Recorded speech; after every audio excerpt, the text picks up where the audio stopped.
నమస్కారం. Epic story లైన్స్‌కు స్వాగతం. ప్రయాగ అంటే ఏమిటి?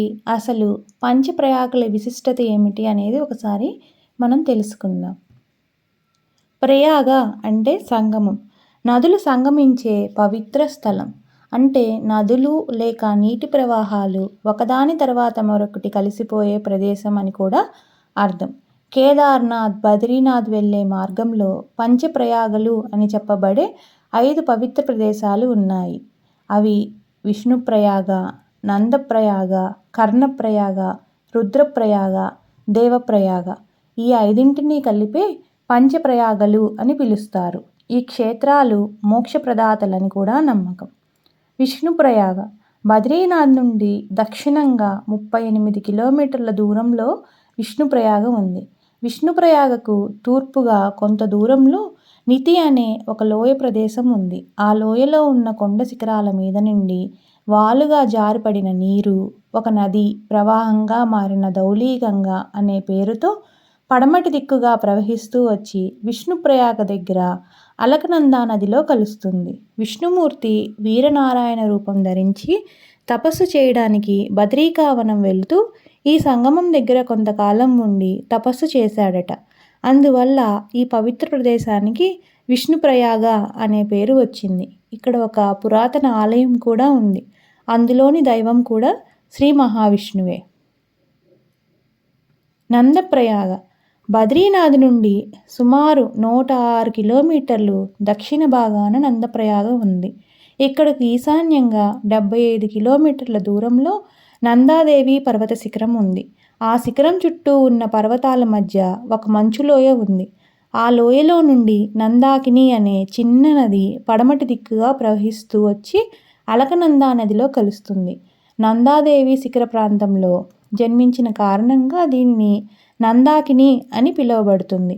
ఈ నది పేరు మీద ఈ సంగమ ప్రదేశం నందప్రయాగగా ప్రసిద్ధి చెందింది. పూర్వం నందుడు అనే ఒక చక్రవర్తి ఈ పవిత్ర సంగమం దగ్గర గొప్ప యజ్ఞాన్ని నిర్వహింపచేశాడట. అందుచేత ఆయన పేరు మీద ఈ ప్రదేశానికి నందప్రయాగ అనే పేరు వచ్చిందని ఇంకొక ఐహిత్యం కూడా కలదు. కర్ణప్రయాగ నందప్రయాగ తర్వాత అలకనందా నది యొక్క దిశ కొంత నైరుతి దిక్కుగా మారుతుంది.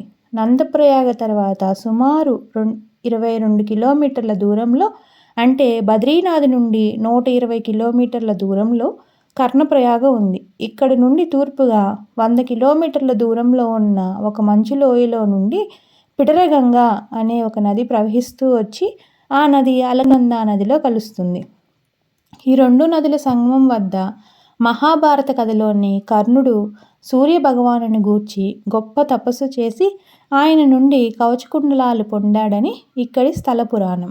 ఆ కారణంగా ఈ సంగమానికి కర్ణప్రయాగ అనే పేరు వచ్చిందని చెబుతుంటారు. ఇచ్చటనే ఉమాదేవి అనే ఒక చక్కని ఆలయం కూడా ఉన్నది. భక్తులు ఆ ఆలయాన్ని కూడా దర్శిస్తూ ఉంటారు. రుద్రప్రయాగ కర్ణప్రయాగ నుండి సుమారు 31 కిలోమీటర్లు నైరుతి దిశగా అంటే బద్రీనాథ్ నుండి 159 కిలోమీటర్ల దూరంలో రుద్రప్రయాగ ఉన్నది. హరిద్వార్, రిషికేశ్ నుండి వచ్చిన మార్గం రుద్రప్రయాగ దగ్గర 2గా చీలి ఒక మార్గం కేదార్నాథ్ వైపుకు, మరొకటి బద్రీనాథ్ వైపుకు సాగిపోతాయి. కేదార్నాథ్ వద్ద ఉన్న కొండలలో జన్మించిన మందాకిని నది దక్షిణంగా ప్రవహిస్తూ వచ్చి ఈ రుద్రప్రయాగ దగ్గర అలకనందా నదిలో కలుస్తుంది. రుద్రప్రయాగ తర్వాత మందాకిని నది ఉనికి ఉండదు అని చెప్పాలి. కేవలం మందాకిని నదితో కలిసిన అలకనంద మాత్రమే ముందుకు సాగుతుంది. ఈ రుద్రప్రయాగలో నారద మహర్షి కొంతకాలం తపస్సు చేశాడని ఇక్కడి స్థల పురాణం. ఈ ఊరిలో చాలా పురాతన కాలం నాటి ఒక ఆలయం జగదాంబాదేవి అమ్మవారిది ఉంది. రుద్రనాథ్ అనే శివాలయం కూడా ఉంది. ఈ స్వామి పేరునే ఈ ఊరు రుద్రప్రయాగ అని ప్రసిద్ధి చెందింది.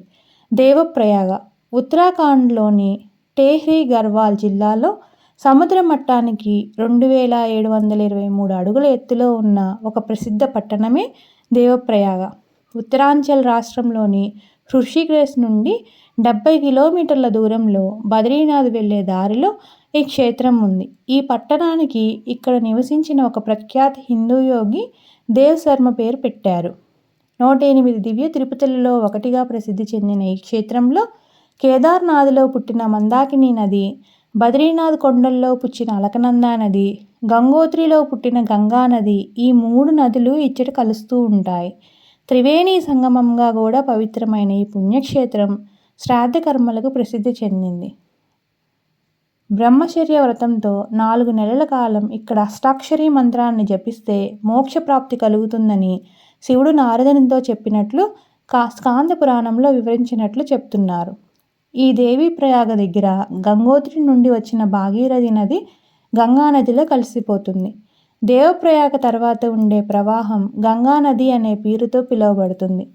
అటు భాగీరథి, ఇటు అలకనందా నదులు ఈ రెండూ తమ ఉనికిని ఈ దేవప్రయాగతో కోల్పోతాయి. దేవప్రయాగ ఊరు కొండ ఏటవాలులో వరుసలుగా మెట్లుగా ఉంటుంది.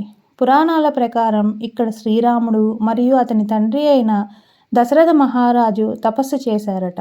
పాండవులు కూడా ఈ క్షేత్రాన్ని దర్శించి ఈ నదిలో స్నానం చేసి స్వామివారిని దర్శించారని ప్రతీతి. ఇచ్చట సీతారాముల ఆలయం కూడా ఉంది. భక్తులు స్వామిని రఘునాథ్జీ అని కూడా పిలుస్తారు.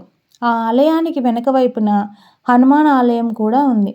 ప్రధాన ఆలయంలోని నీలమేఘ పెరుమాళ్ ఆనాడు భరద్వాజ మహర్షికి ప్రత్యక్షమైనట్లు స్వామిని పెరియాళ్వార్, తిరుమంగయాళ్వార్ కీర్తించినట్లు స్థల పురాణం చెబుతుంది.